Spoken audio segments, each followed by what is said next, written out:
Hello, everyone, and welcome to Footy Judge Mo. Welcome to another stream where we discuss the Premier League. We're not discussing Serie A and Inter bottling it to Parma in the league. We have our eyes on Bayern Munich. Big up, everybody. Hit that like button if you're watching us now. I'm going to add the panel. Of course, we got a massive panel for you guys. Amazing. We'll talk about Arsenal today, the PGMO, what happened today, the penalty that was given. We're gonna talk about how weak is this league. Liverpool are closing in to win the league. We'll talk about Nottingham first, of course, closing in on maybe bottling top 5. Aston Villa winning again. Wolf is not here. It's gonna be Ez today. Wolf is gonna be Tuesday. Hit that like button, people. If you are here, it's 200 people in the house. Big up everybody. Everyone that wants to banter, everyone that wants to actually do all the banter in the world. So hit that like button, people. Subscribe to the channel, of course, if you are new. Of course, get your comments in, get your questions in if you want. Like the people. And let's add the panel to see what they say, to be honest. It's just because we're going to have, of course, Ez is coming on. Ahmed is coming on. Martin. Number one, I missed you, Martin. I haven't seen you for a while. So I hope that you're well. You haven't been on the channel for about like more than a month. And I'm sad that to bring you on in this day. It's a day with the PG. Martin is a celebrity now, so we have to talk to his PA, and we have to book appointments, take flights, book his hotel room, book his. I don't have a channel, brother. No one knows who I am. I don't exist. Oh, no, I'm saying in the real world. Yeah. I'm very famous in the real world. You have like a rider as well. He has a whole technical rider, I'm telling you. Mo can only afford me once a month, basically. It costs so much in the appearance fees. Well, the good thing is Mo pays every single one of us, which is good. I like that, Mo. Thanks for the lot of money. Alhamdulillah, God blessed me with a lot of, of course, money. So I pay everyone that comes on the stream. Guys, let's get to 100 likes. 200 people in the house who just starting the stream. Hit that like button. And everyone is bantering in the hold there. Hit that like. Come on, just don't be frauds. Anyway, we'll start with the Arsenal game, of course, until Ez and Ahmed comes here. Do we start with the referee thing? No. Okay, Mac, do you think that the penalty was a penalty? Look, at the end of the day, it doesn't really matter what we see now, does it? Because I can't really say anything when the guy never. It's not a. Why can't everyone be? Why can't rivals be just straightforward and say that was not a penalty? Arsenal were robbed. Why are people like this while others ask, like if Liverpool has been hard done by this, everyone wanted rivals to acknowledge that they were robbed. For example, the Everton game where Konate was pushed and the referee gave like 50,000 minutes over. Everyone wanted people to come in and say that Liverpool were robbed, correct? But when we ask people straight questions, it's a simple answer, Mac. I like you, bro, but it's a simple answer. Do you think Arsenal were robbed or not? It's a simple thing. All right, then see, it's that easy. It's not complicated. Well, they've been robbed a few times though this season. You don't have to like. You don't have to like do this and then oh my god, Dodgy was talking about this on the football today. He's like, it's a simple thing. He was telling people it's either you think it's a penalty or not a penalty. There is no, but the referee had an angle. He called it. There is VR. Like, you get my point. Like, it's a very simple thing. Like there's no bullshit beating around the bushes because we're in the day and age where we get like 50,000 replays. And we all watched it, and it wasn't a penalty. It's just simple. What I'm going to say is, the standard thing is, if that had happened to us, I would have been pissed. That's it. It's easy, easy. I'm not even pissed anymore. Like I'm just numb. Like I expect at least one of these things to happen a game. It's got to the point where I just, oh look at that, it's a penalty. Why not? So look, if we complain about it, we're just a bunch of crybabies. Yeah, but remember who? You remember? Okay, so to be honest with you, the problem is some of the Arsenal fan base take it to the next level and saying we lost the league because the referees were against us. The PG Mall were against us. That the problem is that what happens is, and people like you, Martin, gets lumped up with the lot. You know? Can I give you a stat, Mo? Can I give you statistics? Can I give you one stat? Yeah. Arsenal is the only team this season that has not had one VAR decision go for them. Go look at it. What? Arsenal are the only team this season that has not had one VAR decision where VAR has been involved in any of the decisions go for them. It's always gone against them. Go check it. I don't think anyone's going to do that. I actually thought you were going to say Liverpool then. Liverpool is also there up on the list. I'm saying Liverpool has had just maybe one. Broski, you had the Gakpo penalty that was not called. Liverpool had one goal for them, so Liverpool is actually second, like based on that. But my thing is, that's the reason why some fans might think that there's a conspiracy. Do you understand where I'm coming from? I'm not agreeing that it's a conspiracy. I'm just saying when you look at that type of fact and you say in 31, 32 odd games of the season, and every single time you've had a VAR, intervene in an issue, it's gone against you, then people are going to tend to, it's like if I go to someone's house and every time I go there, it rains. Every day I show up there, it rains. It does not matter how much the sun is shining. When I walk in, rain starts falling. They're going to attribute it to, hey, whenever this guy comes, everything turns. We don't want it. What I don't agree with is like Arsenal fans saying that Liverpool don't deserve this title. They're lucky that Arsenal, blah, blah, blah, blah, blah. They're still going to get 90 plus points, whatever. Like this isn't an easy league. There's no point trying to like diminish your opposition's achievements. We can legitimately say that we've been screwed over by injuries and referee decisions and whatever, but that's nothing to do with Liverpool's title being delegitimized or asterisked or whatever. So, I think these things need to be kept separate. And unfortunately, a lot of Arsenal fans online are trying to make themselves feel better about things, but the league's been done for months. I don't know why, like every stream we come on and go like, well, that's the league done again. Like I'm not concerned about the Premier League anymore. And actually, I'm losing my love for it because I don't understand these decisions. I don't understand the VAR. I don't understand the amount of time it takes to make these bad decisions. I don't understand the people behind it. There's no accountability for the system. So yeah, You're the oldest of us here, by the way. I said that. You know, Martin is the oldest one of us here. You've been watching. You have actually watched. You're the only one of us here that have watched Arsenal win the league before even the Arsene Wenger era. Mac would have seen it. Yeah, Mac's been hating Arsenal fans since '89. I was going to say that. I mean, did you watch football and it was black and white? You're not that old. You're not that old. You're not that old. I think Martin is the only one that watched Arsenal play when we were at the Woolwich Arsenal. In Southwest London, like when we actually played in Southwest London. I'm not a vampire, guys. I'm like 45. No, but you see, something that Martin said just right now is exactly how I started feeling lately. It's not even about whether it goes against Arsenal or for Arsenal. the love of the game is becoming annoying when we have to finish a game and then sit and have to talk about some stupid referee decision like that. That should not be in a conversation. We should be able to end this, like watch a game and at the end of the game say, Arsenal played badly today, but we're lucky to win by 1-0. Or, you know what, Everton stepped up the game and came in and scored a legitimate, like, you know, this was a legitimate 1-1 draw. Arsenal did not deserve to win because they did not do this, and that. That little decision, mistake decision made by the referee takes away from the entire conversation, because by the time you get to the Everton goal, you then have to discuss whether or not it was a penalty or if it was a penalty. Like, you know, it's annoying. Can I say something cheeky, but it's true? Only Arsenal fans would say the statement that Martin have said. You know why?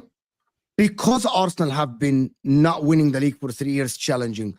Liverpool team, when they didn't win the league, and even though they were hard done by the referees, they still entertained the league. They still liked the league. They still said that we want to go again next season. No. Okay, wait. You got to Maybe but that is how it came across. Wait. Yesterday, I'm reading about maybe how I'm missing the point, but that is how it came across. Yesterday, I'm reading about how Chelsea managed to sell themselves their own women's team for £200 million, and that's fine, right? Like, it's not just the Premier League. Arsenal can do this. You can sell your women's team. You can do this. What's the point Nothing is against the rules. Like, the whole thing just seems to be completely like. So Mo, let me. It's not against the rules. If Chelsea did it, and it's not penalized. And Arsenal want to spend financially. You can do. One, the women's team's not worth 200 million, and two, I don't want every club just making up something they sell to themselves. Oh, look, we've got an extra billion now because we sold ourselves a piece of grass out front, and like you just make up whatever value you want. Like, where is the accountability in any of the league? It's and City are going to get away with 115 charges in a second. Here's the thing for me on the you want me to business care side. about the Premier League? On the business side, I really can't speak to like the whole financial stuff. I'm talking about the football. Now, VAR was introduced to make the game go smoother. And since it's been introduced, it's not been doing what it's supposed to do, which is what, you know, aggravates me. Where I have to. I disagree. No. Actually, it has gone. It has 90% of times VAR get it right. We are just focusing on the 10% that they don't get it right. That is controversial. Can I finish what I'm? Can I? By the way, this is the fact. By the way, this is the fact. This is not Mo's opinion. Can I? Mo, fact, actually. Mo, let me just finish what I'm saying, and then you can rebuttal with whether or not 90% works or 5% doesn't work. If 90% works, why is it that in almost every other game that has been played this season, 32 games, at least 16 to 18 of those games, people still have opinions. Though. The answer is because people still have opinions. Why is it that? Hold on, Mo. You don't even allow me again. Because it's still subjective. It is still some of the. Wait. The biggest problem. Hear me out the first. The biggest problem is human error. That's exactly what I'm talking about. But you can't ever. You will never ever die. Get rid of that. It's subjectivity. Mo, let me say something to you, right? I sit here at home, right, and I watch a game like that. And something happens and I watch a replay and I capture it and I run it through Gemini, and in 3 minutes AI tells me or not if a player is offside, if something happens. I'm doing this from home remotely. I'm not on the pitch and I still definitely have lag. What I'm talking about is the human error is blatant, that the training for these referees is not good enough. We can actually see certain calls and things that are just upsetting about the game. I want to be able to talk about a game and finish discussing the game in its entity for what it is, and not have to bring up some referees random bias, because when you bring it up, all of a sudden you're a crybaby. But it is part of the game, and that's the annoying part. Like for me, the game today was a game where I was like, Arsenal, just go in, try and win, figure out a way, score one goal, do whatever you need to do. Right now, and when I saw the lineup, I was like, yep, this is not the lineup that is going to win this game. That's the way I looked at it, right? But my point is, at the end of the game, the first question that I'm being asked right now on the stream is, did the referee, was that a penalty or not? I'm like, I don't want to discuss that. Like, that's what annoys me. Like, if you look at Europe, right, and you look at other teams, they use semi-automated offside that eliminates a lot of those human errors. Now, there's certain parts where there's human errors, but we need to have it limited as much as we can. Sadly, we're not going to limit it because everybody just wants to banter and make it sound like, oh, that's what is making me like detest the game more and more. If we're introducing things to make the game better, then let it be better. We can't say in 32 games that we can point at 18 different VAR decisions in 18 different separate games this season that we can say, not to Arsenal only, generally, that we can say we're wrong, clear, and so that's 50%. That's a bad percentage. We'll go back to Arsenal. I just wanted to discuss a couple of things about since the Nottingham Forest game and the Aston Villa game, which is finished. Dayo, gonna lie, be that new one now. I don't know what Blaze is talking about. Which kind of lie be that one? I don't know what he's talking about. You're muted, though. Blaze, sorry, I said Blaze. What? Say the lie that I'm saying. What is the lie there?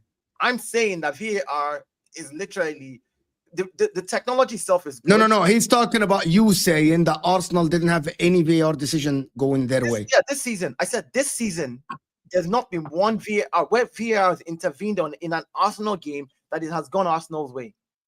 Where VAR has intervened. I'm not saying referees calls. There's referee decisions that they make on the pitch that VAR doesn't intervene in. Every single VAR intervention this season, Blaze, go look at it. There's no point in saying, oh, which kind lie without you bringing facts. I'm telling you the VAR. I'm not saying every referee's call. No. There's a difference between the referee's on-pitch call that he makes, and we know that that's the call. Sometimes VAR does not intervene, but I'm saying everyone that VAR has intervened in has not gone Arsenal's way. I don't think we're going to prove that VAR is like corrupt with just stats. And unfortunately, it's just a situation. Like it could be a bad season where just nothing goes your way, and that's just the way it is. But well, like I said, it's human error, and because VAR is run by humans, and the majority of them are referees, they're not going to drop the other referee mate in the doo-doo for making a mistake, and they don't do it. And there's plenty of referees out there who've got so much clout in the game that the other VAR people won't undermine them. You know, just like Michael Oliver. Like, how many decisions has Michael Oliver effed up against Liverpool, just for example, and the VAR didn't go against them? Yeah. I'm gonna go back to the referee's conversation. Until that changes, and there's a different body of people that run VAR, and they're not referees, then it's never going to change. Isn't what Chelsea did basically the same as the 115? Absolutely not. Because what Chelsea did is within the laws. They found a loophole. Yes, they found a loophole. Within the laws, it's just not covered for because no one thought of doing anything so crazy before. Well, they sold as well. They sold the hotel. Like they always. What Man City did, and they've gone, we do it with the team. What Man City allegedly did is completely different. We all know it's paying people and not having that payment on the books. But does anyone have any faith that Man City will see punishment for that? I don't know. Blaze is here saying Havertz penalty dive versus United on top of my head. Yeah, that was dive. I was going to say, like, there's a team who's been absolutely robbed this season as well in the corner. VAR. It's Man United. Said a word. But again, this is why I said VAR in general. This is why I said Havertz dive. Take the L and move on. Intervene. Take the L. That was a referee's call. And was there a VAR intervention? Did the referee go to the monitor? Again, this is what I'm talking about, VAR intervention. If you think it's a penalty, send the referee to the monitor. It's a point game. Yeah, but that win to VAR. I'm not talking about the game today. I'm just talking generally about VAR and its impact on the entirety of the game. You've got to point closer to us. Arsenal. I'm an Arsenal fan. I mean it for Arsenal only. I don't care about today's game. The league is over already, so I don't care. You know what is cheeky? Liverpool fans saying that all of a sudden he doesn't care. That's crazy. No, I can't. I'm gonna go back. Can we go back? I'm gonna go back to the game. We're gonna go back to the game, to the Arsenal. We have a Nottingham Forest fan here that took a big L today in the top 5 race. It's a big L. It was, yeah. I mean, if you're calling it a big L, I don't see it as that. I think of our remaining 8 games, I think all the Forest fans targeted or marked this as our toughest of the last games. And it was disappointing in the end because Nuno's tactics were wrong from the start. We went with a back 3. Remember, he's better than Arteta. I think he's a fantastic manager, full stop. And he probably still will get manager of the year, if not close to it. But it was a manager of the month curse today because he just got his 3rd Manager of the Month award a couple of days ago, and then we go and get this out today. But there were signs that we were going to struggle today. You saw what today highlighted was the difference in the squads, and both teams made changes. I think Villa made 8 changes to their squad, and they still had a competitive team that they had out and subs that we were able to bring on. But that typically was a game of, I don't know how much of a game you guys saw, but it was a real game of 2 halves. That first half they were all over us, and we gave them far too much space and time on the ball. And he changed it second half. He went with a flat back 4, caused them real trouble. And to be honest, in the end, Forest should have come away with a point. But this, for me, doesn't derail our Champions League push. I think we're still firmly in the hunt. If you look at our remaining 7 fixtures and the results we've had in reverse games against these teams, and we've got a lot of these teams at home, I think Forest need a couple more wins from our home fixtures probably to secure that top 5 spot. But you're only 5 points ahead of Chelsea and Man City, who, if they win tomorrow, if you look at their fixtures, it's looking ahead, really. I mean, and that's the optimism I've had looking at going into these last 10 games. Our running is far better than anybody else's. And yeah, obviously you have to still win these games, but we've got the points on the board. Teams do have to pick up a couple of wins and expect us not to pick up anything. And to be fair, a lot of the results so far really go against us as badly as they could have done this weekend so far. But I'm disappointed that we didn't get a draw in the end. A point I would have been happy with. I think they had a lot of changes looking forward to their Champions League game on Wednesday. And it was a worst case scenario for me. They got a couple of early goals. The game plan, I'm sure, from Nuno, this is why he's gone with the back three, was to keep him as quiet as he could, because they're going to be looking to probably rest a few players, get a couple of goals up early and rest a few players. But they definitely gave us a chance in the second half. And it was Nuno's changes at half time, which I was surprised with. He took off Elanga. He took Elanga off and bought Jota Silva on, who did score our goal, and he was a threat. But I was baffled by that change at the time. To be fair, we had 11 shots in that second half. We should have come away with something. Sorry, I think your biggest problem, if I'm completely honest, is you've got Chelsea as your last game of the season, and that could literally be the game which keeps you in Europe or doesn't. But I think it's reversed. If you look at Chelsea's running before they get, you've also got City as well, by the way. You've also got City. But Forest do well against the big teams, right? I think Forest will struggle against those weaker teams where they have to break down the opposition's low block. Like right now, Forest can put up a wall that can keep anyone out. But if they have to go and make the initiative, Man United have the same kind of problem. They'll play well against a good team, and then when they have to break down someone else's low block, that's where they fall apart. So the issue could be. Yeah, issue could be obviously going in towards the back end of the season. You're going to come up against teams who've got nothing to play for. And in games like that, nobody's going to really want to be dragged out of position in the way we do play. But I'm looking at our home fixtures, and I think there's enough there for us to secure that. I think 66 points will get you a Champions League position this season, and we're on 57 at the moment. I think we can do it. This, for me, like I said, it was the hardest game, so I wasn't at best. I was expecting a point out of it, so I'm not a million miles worse off from where I was. And the other teams, I still contest. They've got much harder run-ins than Forest have, and we've all got to play each other. And we don't play. I don't think we play anyone else from top 6 until the end of the season. So that was our last real challenge, really. Go on, Mo. Can I tell you something this is gonna sound like rage baiting, right? It is gonna sound like this. I'm not walking, remember? But wallahi, because I was watching Inter and the Forest game, so I was more focused on Inter until the Inter game ended. But I want the people in the chat to answer this as well, and I want everyone in the panel to think about this. When I was watching that last half hour, all I was thinking is it better for the league, for Nottingham Forest, with the way they play football, to go to the Champions League, or a team like Newcastle and Aston Villa, along with Chelsea and Man City? And I kept thinking about it, and I'm like, do we want to see Nottingham Forest play in the Champions League next season with that style of play and maybe not sustain it in the Champions League and then go down? Or do we want to see a team like Villa play back-to-back in the Champions League, establish themselves as a top team by playing back-to-back, or a team like Newcastle with the financial power behind them? I thought about this, not now, during watching that last half hour.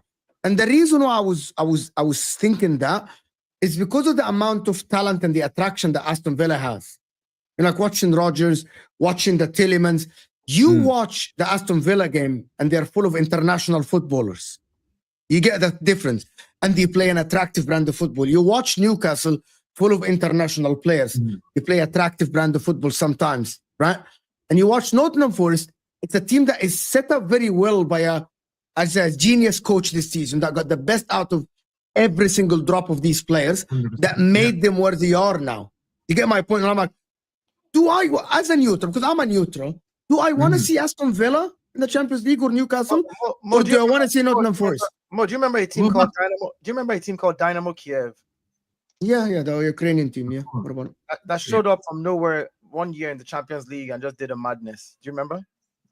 It is the quarterfinal. Yeah, but I'm saying like that was a madness for a team that nobody knew is what I'm saying. But when they had like Rebrov. But here's what I'm saying. Like, Nottingham Forest. I can see. Does anybody see my point about this? I hear where you're coming from. I can see Nottingham Forest doing a Brighton when Brighton got into Europe and they didn't do well because they weren't planned. They didn't have a good enough team, and also they've never done it before. So they've never done. Nottingham Forest has to champion. That's entertaining. Yeah, but not in this generation, Dayo. Not in this generation. We talk about, and that means that we don't want to count the ones that Madrid has won that is not in this generation. Let's just count the one of this generation. Let's not count all 15 of Madrid's. Like, what are we? No, but my point is that the majority of Nottingham Forest fans, the majority of these players, the owners themselves, the team itself, the culture of the club is not the Nottingham Forest of old. You get the point that like we all this is, for example, when Leeds even go to the Premier League, they are in the same Leeds of old. Nobody's looking at this Leeds. I'm not talking. Okay, so now this is why we're switching conversations here. We basically want to talking about, do we want to see Nottingham Forest, or do you want to see a team that has more established names in there? Or potential, or more potential. More potential, right? But recent experience, potential, established names, all of that good stuff. But this is how much recent experience did Villa have going into this, you know? That's number one. They've got a manager that's won cup. I want to see Forest there because I want to see Wolfie get all excited and giddy and then get humbled by someone like 10-0, you know? Like it's rough out on these streets. So as a neutral, you don't. And also as a British fan, you don't want the teams to drop out because then there won't be 5 teams in the Champions League. There'll be 4. Or there'll be 3. Undermines a lot of what Forest has achieved. Now I want Ed now to respond to it. I want Ed to respond. I think obviously there's a lot of revisionism and also recency bias with that. Obviously, Forest haven't been anywhere near Europe or near the top half of the Premier League for decades. But this has happened where, if you're looking at Newcastle and Villa as an example, they're 2 teams that 2 or 3 seasons ahead of us in terms of building their squad, maintaining that position, and every single Forest fan will admit we're way ahead of schedule. We're 2-3 seasons ahead of where we expected to be. So but you take it. You know, you don't turn away an opportunity to try and get into the Champions League when you're in that situation. Because we've had the debate about Forest fans saying, would you prefer a FA Cup or a Champions League position? Obviously, we want both. But for me, Champions League gets you in that top echelons. And you talk about the players we've got and the squad that we've got. Without Champions League, we're not going to be able to build on the players we have. We've got some real star players. I don't know if you saw that. We had Murillo took a shot from 30 yards out in injury time, hit the crossbar. That could have got us level points. We've got players like that who are up. I think Champions League, not ready. Obviously, they've not played in Champions League, but certainly able to step up to that competition. But we need to be able to hold on to them. And without Champions League this next season, I don't think we're going to hold on to the players like that. So to get to the squads that you're talking about and be as competitive as Villa and Newcastle, you say have been, but Newcastle didn't do too well in the Champions League this season. You have to kind of be able to build on what you've already got. We can't afford to lose any of these players, but we will be in the market this season. Newcastle was last season. Last season. It's an important point because before recently, teams like Nottingham Forest wouldn't have been able to hold on to their best players. As soon as you got a good player, you know, Manchester United would swoop in and just rip it out. And then, but you guys are able, if you're able to get in the Champions League and with your owners like money and stuff like that, you should be able to like maintain a pretty high position for Forest and not make 100%. It like a flash in the pan season, right?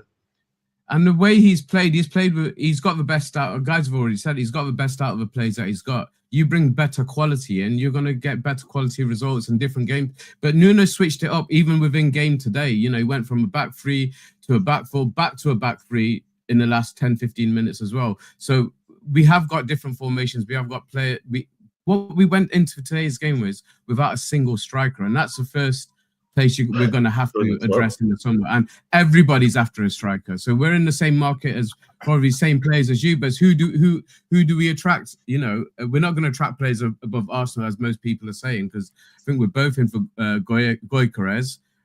Who's he going to go to? He's going to go to Arsenal over Forest, yes. So we've got to be looking at what kind of players we can attract. But Champions League is key to that happening. Otherwise, not bringing anyone. Ahmed, what do you think, Ahmed? You've been quiet. About the whole, who would I rather see in the Champions League? Yes. With the teams? Yeah. I'll be so honest, but I'm not trying to see Forest in the Champions League. Like, they're not really going to do anything. I'll be so real with you. Like with Aston Villa, yeah. One, they're actually a good team. They'll actually get the best. You'll actually see better football there. And secondly, like I'm not sure what your name is. Sorry, Liverpool fan. Yes. Mac.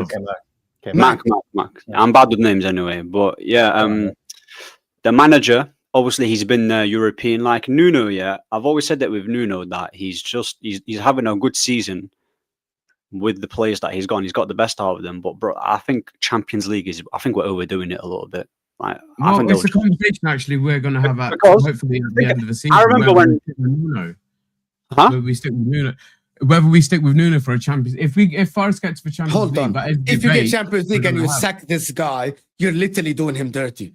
What? That's dirty. Well, bro, you're definitely doing him dirty, bro. Look how ruthless our owner is. Oh my God. Look how ruthless. It's a conversation to have anyway. It's a conversation to have. No, because the thing is, really bad. The thing is, yeah, like the thing is, like with that style as well. If you look at the teams that are similar, I mean, not similar, yeah, but like obviously have better quality managers, players too. You look at Atletico, yeah, Atletico Madrid. They're a team who haven't won Champions League. They play, and they're very difficult to break down. Reached Champions League final against Madrid and lost, and they couldn't do it. And no one really wants to watch Atletico. If I tell you, yeah, Atletico is going to come on and you want to watch, you're going to be bored to death. I'll be so honest. When I watch them, I want to like... I love watching Atletico. You love watching Atletico Madrid. All I'm going to say, yeah, if you like watching Atletico for I hate playing them, but I love... You'd enjoy watching Forest. So you're telling me that when you watch Atletico Madrid, you're like, I'm so entertained. Like, you want to tell you that okay, I'm going to tell you where... entertaining now, Ahmed. To be honest with you guys, they're not. They're horrible, man. The older people only, which is all of us other than Ahmed, who's just a kid. 25 years old, by the way. It's my birthday today. You're just a kid. Wallahi, happy birthday. Wallahi, happy birthday, Habibi. You finally became a man. I've been a man, bro.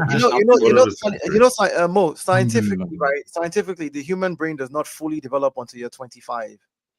Which is why it's actually. And you know what's mad? This tells me exactly why Ahmed has been the way he's been. So officially going forward now, we know your brain is fully developed. Yeah, and your headphones is covering like the majority of your head, and you hardly listen. No, it is. I'm not dissing you. Like your headphone just covering like the majority of your head, and then you just listen to responding it. So we can do this as well. No, I'm joking, bro. Why you're taking it to heart? I am not. I'm actually stating the real scientific thing. Like you can go. Can I respond now and say something? Happy birthday, Ahmed, for real. Happy birthday, Habib. I hope you're having a good one. In 1994, all of us watched the World Cup, right? There were two camps at the end. A camp that supported Romario, Bebeto, and the Brazil, and Rai, and all these guys. And the camp that supported Italy. I was one of these kids that's 10 years old. It's my first actual interaction with international football. It's the first World Cup on actual TV in Saudi Arabia, and I chose to support Italy. Well, you look Italian, so it kind of fits. That is the first national team. So Ahmed, a lot of people like that brand of football, Ahmed. A lot of people like that brand. By the way, but hold on. My reasoning was never about the brand of football that Nottingham Forest play. It's about the stars. It's about the consistency of the team. It's about the you watch Aston Villa or Newcastle, and you can tell that this team has stars. You know, like which player at Nottingham Forest you can say that is going to be a star for the future? No one. But you guys, yeah, no one. Sorry. There's no one else. Wait, Dio. Alanga didn't just single-handedly if we're calling Alanga, he didn't single-handedly finish off Liverpool. You at think home. that Hudson-Odoi will be a star and Elanga? 100%. 100%. So, a star. If he keeps playing, Okay, let me define it. Dayo, give us a I ask second. you a question before you Dayo, laugh? hold on. He's not going to be a Before you star. answer the question, hold on. I'm going to define what I mean by someone that I see that can become a star, right? I'm going to give you Alexander. That is someone. Bukayo Saka. At Liverpool, Trent when he came on, right? These are the players that I think, like, when I'm looking at them, I'm like, this guy's going to become a star in the future, right? I don't see anyone else that will become a star. Ask any opposition fan when they talk about Forest, who they talk about. Morgan Gibbs-White. So that's one player there already. He should have been in the England squad, should have been playing in the England squad. Not that I give a damn about England, by the way, but it would just show that he's been represented. But we have got players, Elliot Anderson, who's had a cracking first season in Forest team. There's two players that we signed this season that have elevated us to where we are, and that's one of them's Elliot Anderson, the other one's Milenkovic. Both of them didn't have great games today, but throughout the season, consistency's been there. Yeah, but Newcastle sold Anderson because they could. No, they sold Anderson because they struggled. They actually wanted to keep Elliot Anderson. This was a PSR deal. They ended up signing our reserve goalkeeper, Lacademos, for 22 million in return. So that was a PSR deal. That was to help both teams out of PSR. And we ended up paying 35 million. So essentially, that's the difference. So take that 22 million off that price tag. We've only played about 17 million for him. But he's been a huge player. He's come in straight away. He's become one of the first names on the team sheet. And those players will go to the next level next season. We've got to just keep these core players together. I don't know how you're not calling any of our players potential stars, because they've been fantastic.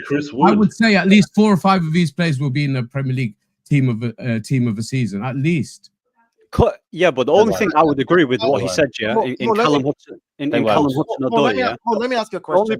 One sec. The only thing about the whole star thing, is that when I said no one, like Callum Hudson-Odoi, I would hear it if he was at Chelsea and he didn't get the injury. I just believe that he had like very, very good talent and star quality, I do believe, but I don't think he'll be able to reach what he had at Chelsea after that injury. But in terms of now, like your attack, come on, Chris Wood, Elanga, and Gibbs-White. That obviously has to improve. That has to improve. But you can't not say these players weren't good enough. I mean, look what Elanga did to Man U the other night. Don't tell me that you wouldn't but beating Man United, it's not like if you're comparing Elanga.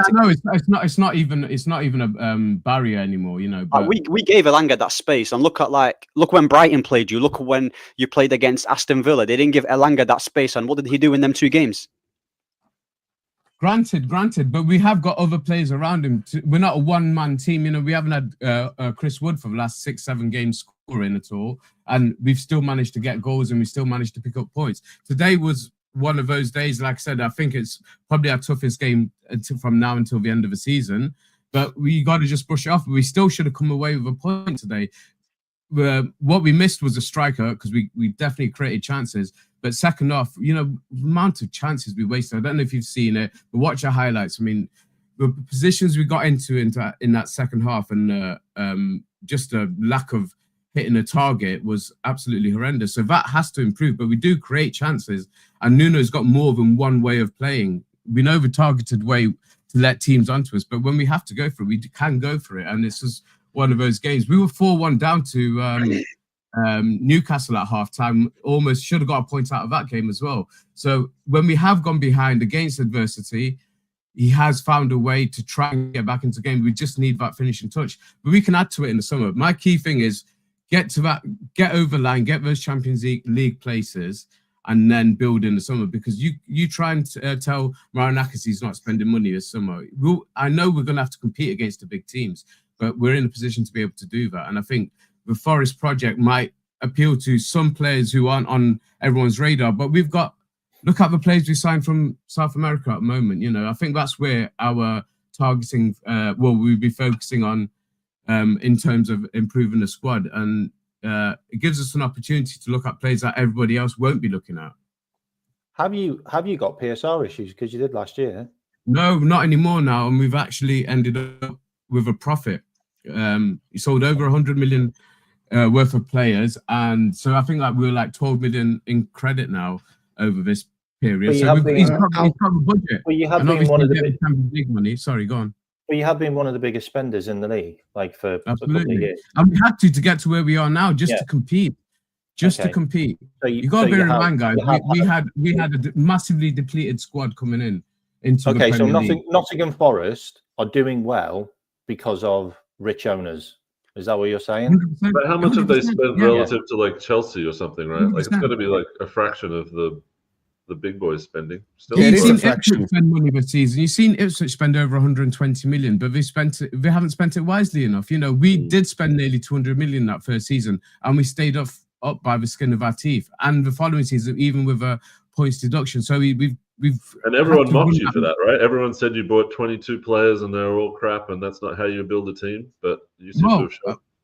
And what did we add in this summer? Only like say only 2 or 3 players, and they've made the difference from 17th last season to being 3rd right now. So the core of that squad was there. Manager, obviously, Nuno's made a massive change. He's had the summer, he's had a pre-season, and he's had a chance to build the squad in the way he wants to. But they're not his players. You know, give him another transfer, a couple of transfer windows, and we may see a much different squad. But right now, he's done what he needed to do, and he's got us competing in a really weird way. You and Newcastle being in loads of debt actually has helped you, because your spine is basically Chris Woods, Elliot Anderson. But they play every game. The problem is really good those two. Before we go on, big up Wolfie for the raid, of course, on Force Fan TV, as is part of that as well. Guys, if you're new here, hit that like button. Subscribe as well, people. If you're new, we're on the way to 31,000 subscribers.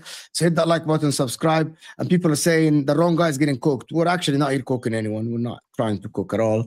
If Wolfie was here, bro, he would have gotten a lot of hate. He would have gotten a lot of it. He's busy. I know that he's busy now. A good team, though. They're a good team. I think that I'm looking at Forest, and I'm okay. What is the ceiling, though? What is the aim for Nottingham Forest? Challenge for the league title in like 2-3 years? You'd hope so. Isn't that what your owner said? Isn't that what your owner said? Like, that is what he said. That's what he said the day we got promoted. You know, so he's definitely put his money where his mouth is. I will 100% agree with what a lot of the criticism was in that first season, but he had wrong people, wrong advisors. We did waste a lot of money, you know, but we managed to claw, like I said, we managed to claw a lot of that back, over 100 million in sales from a lot of those players that we signed in that third season. And he seems to be getting it right now. It just needs us to finish in those top 5 places, which I think, going forward, looking at the rest of the season and the fixtures that we've got, I think we'll do it comfortably. I'm not really worried about today's result. I'm disappointed, but I'm not worried about it. And I think it gives them more of hope than obviously they needed it more than us, and gives them hope going into their Champions League game as well. But I think it wasn't the worst result of the remaining games that we've got, and I think we will pick up. I think we'll get that Champions League. I guess but before we go on, guys, let's get to 300 likes. There's 600 people in the house. Hit that like button, people. Let's get to 300 likes, guys. Hit that like button. Smash the like button. Looks like thumbs up. The last question, Dayo wanted to ask me a question before I do the next super chat, and we just move into Arsenal. Go ahead, Dayo. No, do you remember the question? Yeah, I do. It was just about the Nottingham Forest thing, and I hear you, but what I want to see is good football in the Champions League. I don't care what big names you have or what big names you don't have. Big names are interesting to watch, but if they don't step up, they don't step up. Interesting football games are what I want to see. So if Nottingham Forest has gotten themselves to a position, again, some of these situations realize that big games sometimes make big players. These players are going to get there and try and do their best because they also want to go to a big club. Everybody has dreams. They're not just sitting there saying, Nottingham Forest is my ceiling. There are players in Nottingham Forest who dream of going to bigger clubs and playing in the Champions League and showing that they can handle that pressure and stepping up in those games might just be the ticket to getting them to another club that they want to go to.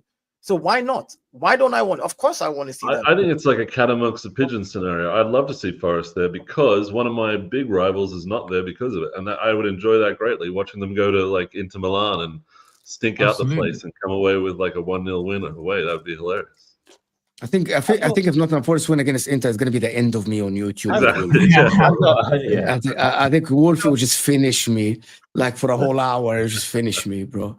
I wouldn't be able question, to. Though, does your owner own Leon? They've got like 7 clubs. No, it's not Leon. He has got a couple of other clubs. Obviously, you got nearly 40 million off them in transfer sales.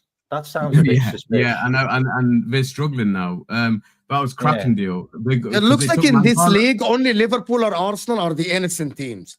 Everyone else does dodgy things. It really looks like every time we speak about any team, Arsenal and Liverpool are the only honest teams in this league. Everyone do PSR leagues. Let me just say this. Hold on. You know what? As is like, frankly, he just stated, yeah, we did a PSR deal with them. Like, we paid them. Everyone did it in the summer. Who is he? Man United, Man United and Chelsea. Oh, they did it. Like, Chelsea did it with Atletico Madrid. Yeah, it is fine. You know what I mean? Like, as the only 2 teams that don't have any dodgy deals in the making are Liverpool and Arsenal. They're just the cleanest, pure heart your player sales. Like, you said 100 million. I'm like, who are these guys that went for like 30 million? Quality, bro. I just these things all over the summer. If you have a look, and like I say, it helped Newcastle out.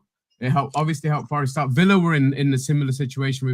This is where all these young players were being sold. This is why all these young players were being sold for inflated prices, because it's 100% on the PSR. So, yeah, that's what happened. And it's obviously put us in a much better position going into this summer. So, Arsenal and Liverpool need to unite for real, bro. This is ridiculous. Actually, Manchester United are okay as well, but they just do dumb stuff. That's all. They just spend loads of money. They just waste here's the thing, right? I can't even knock these guys for doing such deals. You know why? There's loopholes in the PSR system that allows them to do it, and we're not taking advantage of it. It's like we're sitting there. No. You don't want to do that. I don't want to hear that. Get caught. Martin, let me explain to you. It annoys me because I'm just like, hold on. It's not illegal for them to do what they did. It's not an illegal thing. Helping each other out and saying, you know what, here, based on potential, here's what I'm going to charge you for this player so that we can be on that PSR, so that we don't. Do you know why it's not illegal? It's because the rules are decided by the 20 clubs. So, like, half of the clubs have a vested interest in not punishing Chelsea. My point exactly.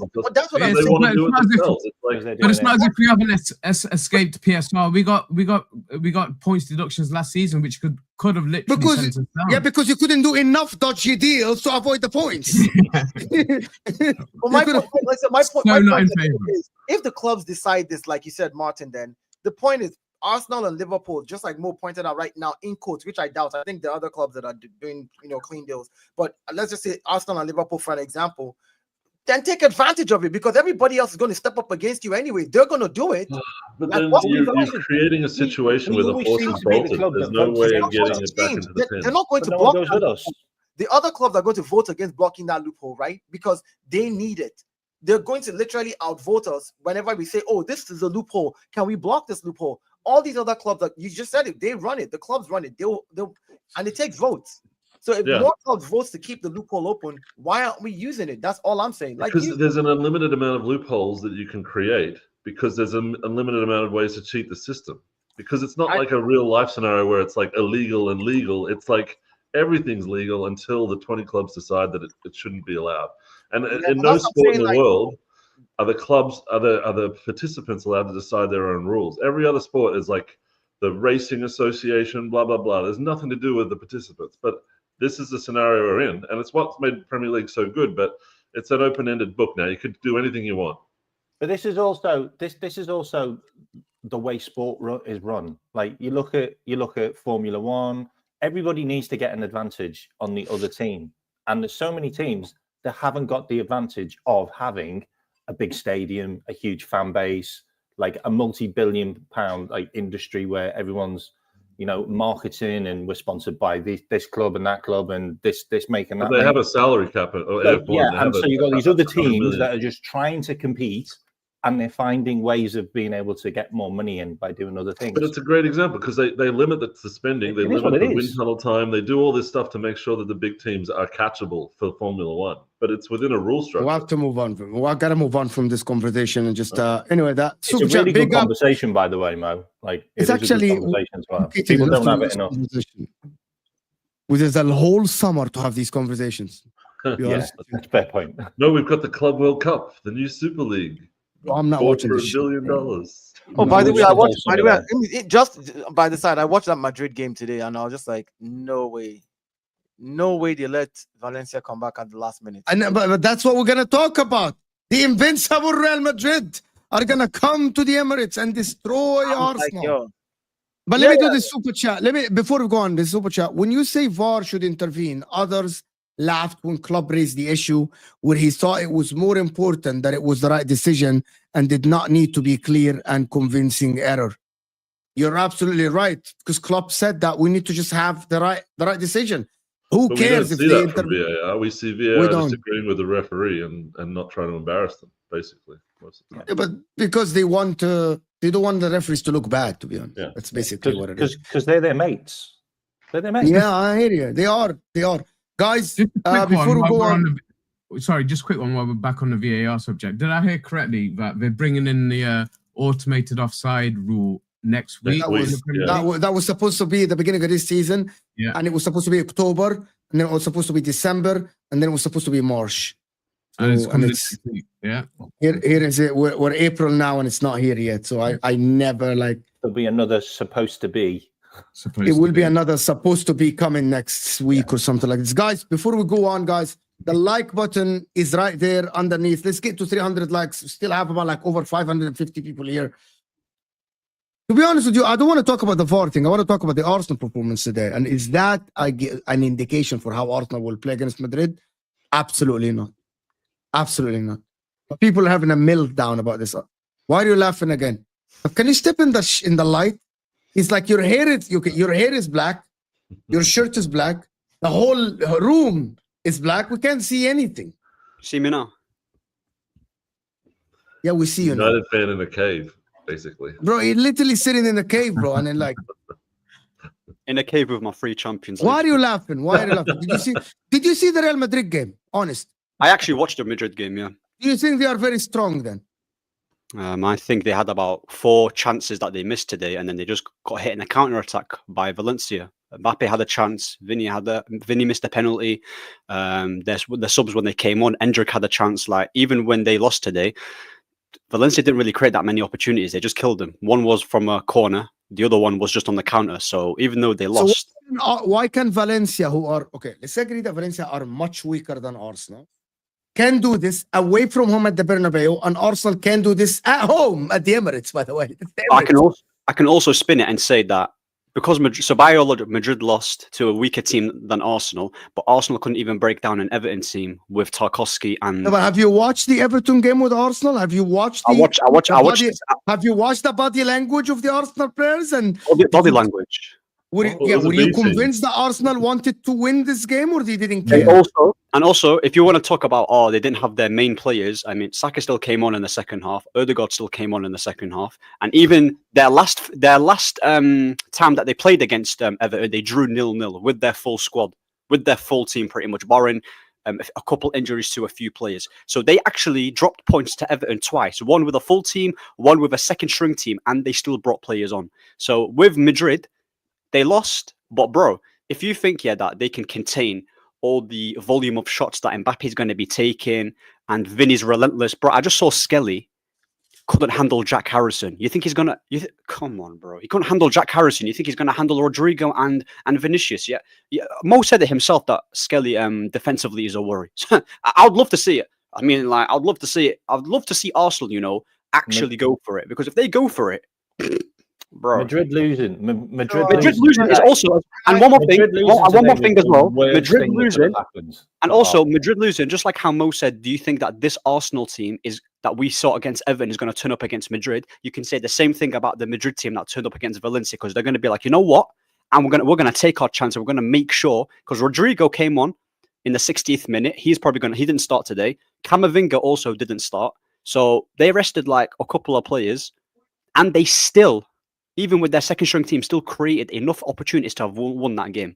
So I see, yeah. So Mo, I wanted to talk about What that. do you I wanted see? to What talk is Where's about- Mo? prediction? Yeah, okay, him talking. goal It's kicker not next Mo season. that is talking. No, I wanted to ask, no, I didn't say I'm not. I'm just saying you're the moderator. I'm saying like I wanted to add to Okay. that Madrid. I wanted to add to the Madrid thing and just a few things that I noticed in the Madrid game. Madrid played better than Valencia, to be fair. If you watch that, Yes. but what you will say is Madrid in transition and on the counter are very, very, very open because of how they play.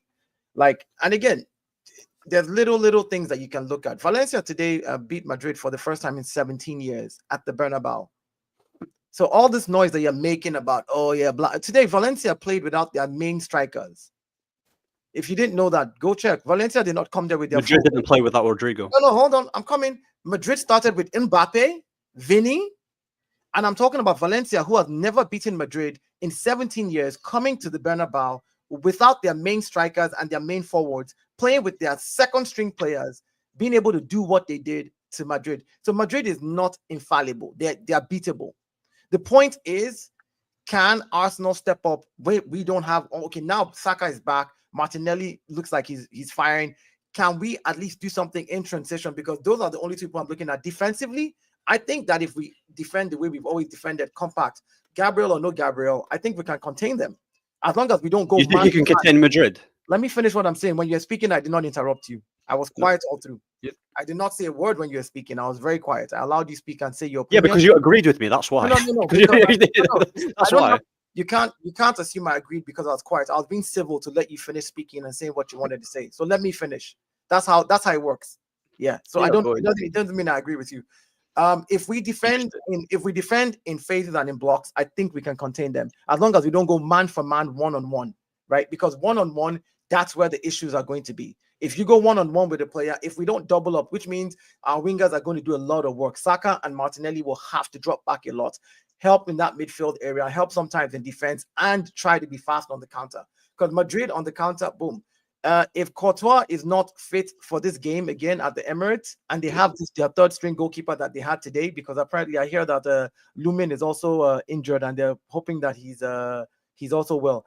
That guy was a calamity today as well. That goalkeeper, he's young, he's for the future. I get it, but these are like tiny loopholes that we can look at as an Arsenal team and say, okay, we're home, we have the crowd advantage. Again, the one time that Arsenal has ever made it to the Champions League final, the very one time and only time we've ever made the Champions League final, we beat Madrid on the way to the final. So I'm not averse to us being able to do something. So anybody who wants to sit here and say, oh, it's the meltdown, oh, it's this, I'm like, well, let's wait and see. Let's wait and see. Can someone take the super chat? But you guys are not good on the counter, though. Can anyone else?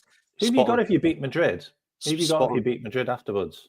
They got Paris Saint-Germain and Aston Villa. Yeah, you get beat by one of them as well. Not really, but let's cross this road. If we get past Real Madrid, you haven't There's got no point playing. We should just forfeit there is the. no point to go into PSG or Aston Villa if. Ahmed is right. Arsenal should not even show up at the stadium. We shouldn't even come and play. What's the point? You know, it's like. But you know what's mad, yeah? You know what's mad about? But what is this? Arsenal are not good on the transition. They're not decisive and they're not clinical, bro. They're not good in the transition. Like Martinelli's wasteful, and who else have they got up front? Who are they going to counter attack with up front? Marino, Odegaard, Trossard, Martinelli. They're not losing Gabriel. Losing Gabriel is so big. It's so. I mean, big. but deeper, the fact that you're saying Gabriel, a centre back, here is a big miss, shows you how little quality Arsenal have against. Madrid. Because we will hold the ball. The issue is we're going to get counted on by Real Madrid. Arsenal could win any game 1-0 against anyone. They couldn't win. They won't be able to beat 1-0, bro. Madrid, let me tell you something about Real Madrid. They just went against Atletico Madrid, who are dangerous on the counter-attack. It took Julian Alvarez to score a worldie, and they literally went to penalties, and they still lost. So we're talking about quality players. Talk about quality players. Let him finish, Dio. Let him finish. You think the goal that Alvarez scored and the team that he's playing for in Atletico Madrid, who are well known, for making absolute hell to break down, and they do that on a consistent basis. You think that Martinelli has that quality to do it from outside the box, or even a Saka or a Ødegaard? They do not have that quality. Again, you might even score a goal. You might score a header. You might score 2 maybe, but they'll outscore you with 4 goals out of nowhere. Boom. Because individually, yeah, Madrid can do something out of nothing. I love the way So Real Madrid you can have the best down to defense. such a pulp that no one's got a chance against them. It's like, oh, we've got experience against Real Madrid. You guys have no idea. You're going to find out. But Arsenal are more likely to control the ball, and they'll counter on us. And that's why Gabriel missing is a huge problem, because he's our like safety net. Now, Kivior, I don't want to see him play against Real Madrid. He had a good game against Everton, but he's got this thing in him where he just decides to pass the ball to the opposition once or twice a game. And we're not going to be able to afford to do that with Real Madrid. They'll probably be clinical in every chance we give them. So I want to see a different back four. Maybe it's Ben White moving into right centre back and Saliba going left centre back and Timber or something like that. That's what I was going to ask. You saw Ben White get an hour today. How were you lining up? Good. How's your back four looking for the Madrid game, in your opinion? Ben White was looking slow and injured before, but this is the first time I've seen him start to actually like be able to handle a fast winger on him or something like that, or running up and down the line. So I think he was kind of injured last week, a few days ago, and now they've rushed him back again. So it's hard to tell, but we seem to be losing a player every game. The fact that I think Marino was injured before the Everton kickoff just felt like another kick in the nuts, but he seemed to like come through that. So I don't know who we're going to play. I think it's going to be very interesting. Maybe Partey will be right back. Maybe Zinchenko will be in the midfield or something, because we may need to move Rice to a centre back to cover this Gabriel hole. Even the midfield battle as well, they're going to get, they're going to get run over by everyone. I have a question about the Madrid game today. So Madrid rested Rodrigo and Camavinga and a bunch of players, right? And they played Chouameni as a centre back as well, and they had a left back. I'm coming. They had a Odriozola. So my question is, why were they resting their players? Like, why are they resting? Arsenal is a crap team. They don't need to rest players for Arsenal. They can just. I mean, a Champions League is a Champions League game. They can just come and run us over, like basically, like you've said. Can someone tell me who said Arsenal are a crap team? Name one person. I'm saying. You make it sound like we're crap. Even from the exactly. You make it sound like this. So even though I've said many a times they're a good team, but I've actually clocked it. So basically, because it sounds like it. Yeah, I've never said Arsenal are a crap team. I've never said that in my life. You individually go after every player, but then you say we're a good team, and the manager's crap. Martinelli can't do this. Saka cannot do this. Being a good team and having a bunch of individuals is two completely different things. Let me say this. You made a statement just right now. You said, imagine saying that Gabriel is a big miss. That's how much quality Arsenal doesn't have. When you say a team doesn't have in comparison to Madrid, 100%. When you say a team doesn't have quality, then you turn around and say, but I didn't say they're a crap team. Like, what are you saying? I didn't say they're a crap team. Can I tell you why Real Madrid probably rested loads of players? Yeah, why? Because you did know that they had to play a game within 48 hours of each other, and a lot of their players were actually on international duty. You know about that, don't you? The Lagana's game, when they actually said, "Can we postpone this game because we've got loads of players that are away on international duty," and they made them play it. 48 hours later, they then had to play Real Sociedad in the Copa del Rey. Yeah, and then they had Valencia today. So basically, they've had 3 games in the space of 6 days. Yeah, but they're coming to play an Arsenal team that nobody. You had Everton. You had Everton away, who've had 3-day rest. Okay, but they're coming to play an Arsenal team that nobody rates. That's what I'm saying. Like, we're not rated. So why? Ahmed doesn't rate the Arsenal team. No, not you. Ahmed doesn't rate the Arsenal. A lot of people are saying 4-0, 7-0, 5-0, and I'm just laughing. I'm like, if you don't, I never said that. Ahmed didn't say that. Not you. I'm saying even in the comments, but Ahmed doesn't rate. Ahmed said Martinelli is not good in transition. Saka cannot do anything because he's not fast. This was on the stream today. He literally listed and ran through all the players and what they cannot do against Madrid. On the counter attack, you lot aren't dangerous and decisive. He says in defense, I want to see what your defenders will do against Mbappe and what they'll do against Rodrigo and all. And I'm like, okay, well, then you don't rate the defenders. You said I'd like to see Skelly against them. Like you'll see what will happen. So if you're not rating the players in the team who are going to play, that means you don't rate the club as a team. You don't. You know what's okay? I'm gonna break it down very easily. Yeah, but before you go on, Eds, I know you have to go. Big up, Eds. Thank you so much. Yes, appreciate guys, you sorry, for joining. guys. We'll see you soon. Big up, Eds. Thank you. Good luck, mate. Good luck. Speak to you soon, guys. Take care. You too. If you compare Madrid's attack in comparison to Arsenal's defense, the quality they have in their attack is much more superior than Arsenal's defense. Arsenal have Yeah, not even just on paper and on They the haven't pitch. been very good this season. Vinny has been crap. Bro, Vinny, yeah.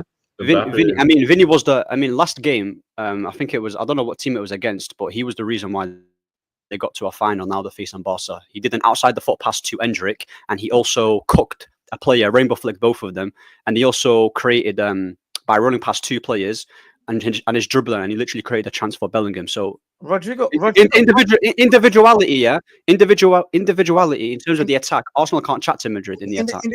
individually, you keep talking about all this. In 2025, Rodrigo has not scored a goal in 2025 for Real Madrid. He's got more goals than your whole attack. No. He has not scored a goal in 2025 for Real Madrid in La Liga. Now in Copa del Rey, yeah, he may have scored a goal. Scored against Atletico Madrid. Hey, that was in Copa. Again, listen. He scored against Atletico Madrid, and the fact that he doesn't, and I can guarantee you as well, he doesn't watch Madrid games, and he's looking at stats. Oh, he's not scored in this amount. Okay, many players can play well and not score goals. I watch the La Liga, which is why I'm not like you. I'm not somebody who just sits here and just. Did you watch the Madrid game today? I watched the Madrid game today, fully 90 minutes, beginning to end. And you watched all of the Rodrigo games. Dude, you watched. I'm telling you, 2025 because I like Rodrigo. That's a player that I really like. I follow him. So why are you using the stats here for a specific time frame to suit your narrative about Rodrigo? I am just saying again, people who should be scoring for them have not been scoring this season.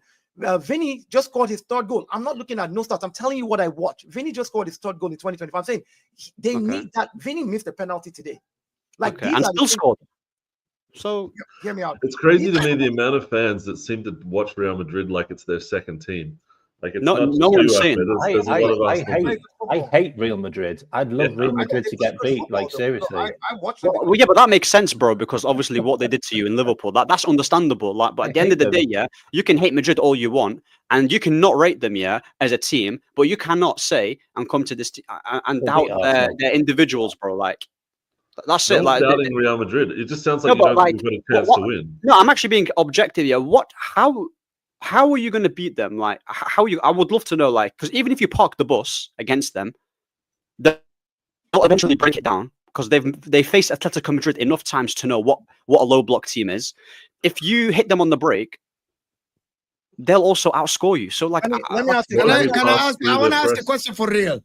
Who's by the way, just honestly speaking, in people's opinion and chat's opinion, and everyone's opinion, if you have to pick 3 midfielders, Bellingham, Modric, Valverde, or Partey, Rice, Odegaard, you have to count. By the way, I'm not talking about career. I'm talking about now, today. I can go. I mean, what was the 3 midfielders? What the midfield that Madrid will play actually, because Chouameni is suspended. It's going to be Modric. Camavinga probably has to play left back because Mendy's injured. You will, yeah, you're right, yeah. Because Mendy's injured, so Camavinga has to play right back. And if Lucas Vazquez has to start, Valverde will play in the middle. Valverde, Modric, Bellingham, or Odegaard, Rice, Partey. Based on what you're watching this season. Madrid won. By the way, let me just. Before all the people in the chat that gets riled up with the comments, they've got Alaba back, by the way. Modric is one of the top 4 to 5 midfielders in the modern era of the sport. I'm not comparing Modric to anyone. I'm just saying Modric is 39 years old, and almost 39. So that Madrid, I don't even rate Bellingham yet, but that Madrid midfield is much better than the Arsenal one. Much better. It's much. See, that is the problem with that. That is the problem with that statement. You can say better. The edge on this, much better is like you're making it that the Arsenal midfield is just so washed. No, because that's how I rate Modric and Valverde. Like they're top players. The other ones are just bar and party steady eddies.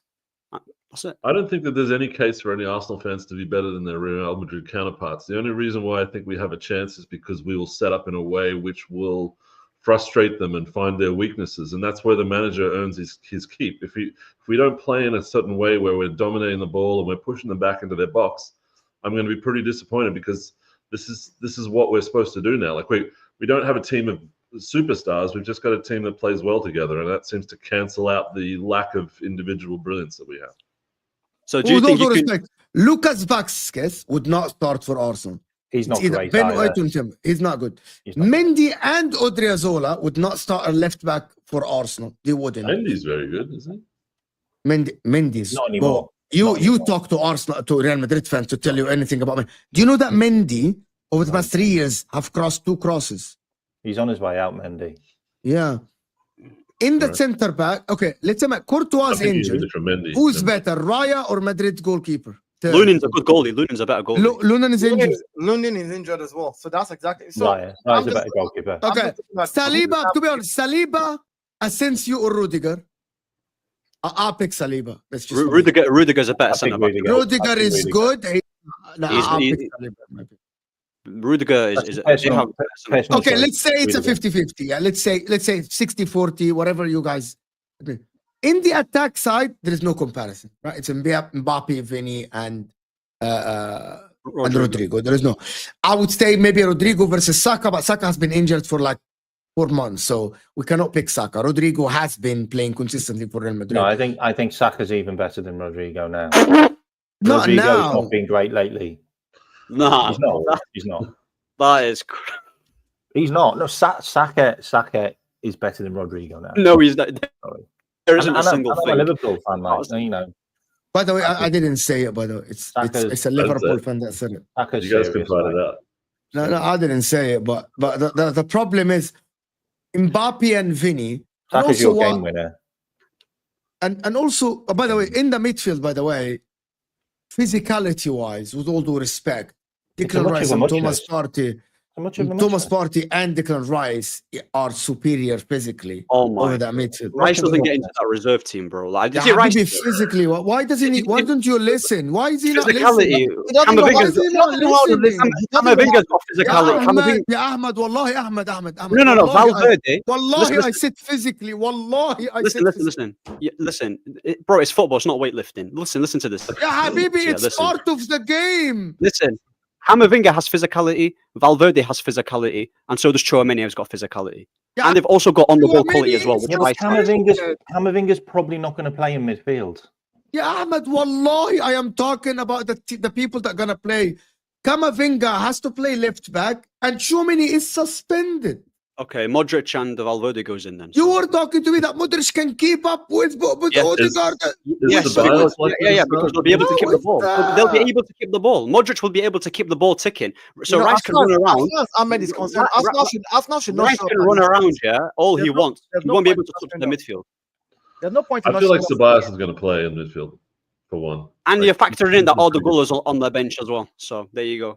You got him too, who hardly plays, and Endrick too. So maybe they're gonna play. So what's your score prediction, Ahmed?